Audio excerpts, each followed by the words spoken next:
Si è svolta ad Este, organizzata dal Celeste Rugby, la partita di solidarietà per raccogliere fondi per le zone terremotate dell'Emilia-Romagna, in particolare per Pieve di Cento, la cui squadra di rugby ha dovuto interrompere bruscamente il campionato dopo le scosse dello scorso maggio. Il loro campo d'allenamento attualmente ospita una tendopoli. Li abbiamo invitati qui per avere almeno un paio d'ore senza scosse. Allora, caro Giovanni, cosa pensi di questo primo incontro e se possiamo continuare in questo ponte di solidarietà? Diciamo che come inizio va più che bene. Noi veniamo giusto appunto dalle terre che scuotono e quindi trovarci qui al campo un po' lontano dal nostro territorio soprattutto è assolutamente rilassante.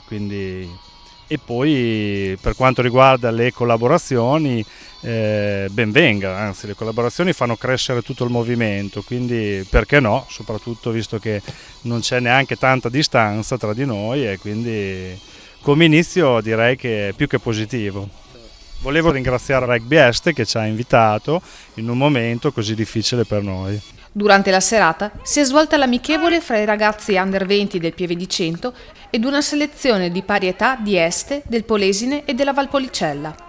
Tra gli ospiti della serata Marcello Cutitta. Pluridecorato, famosa ala della nazionale, fratello del pilone Cutitta, allenatore della Mischia della Scozia. Che effetto fa allenare una squadra così di periferia con lo spirito di portarla ad alti livelli come sei stato tu? Assolutamente positivo, non me l'aspettavo, devo essere sincero. La cosa sorprendente è che hai dei ragazzi che assorbono tutte le informazioni positive, mi auguro da parte mia, o negative comunque sono delle spugne, quindi è una grossa soddisfazione vedere questi ragazzi crescere. Dai! 1, 2, 3, Pieve! Sono tornati indietro nel tempo quando incontravamo il Pieve di Cento ed erano battaglie ogni volta che ci trovavamo. E lo spirito è rimasto uguale, anche se la tecnica è aumentata e anche la preparazione fisica, però l'impegno è sempre lo stesso.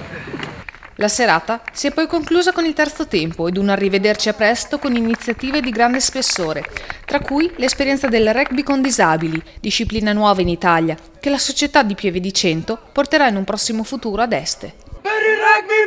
Ura! Ura! Ura!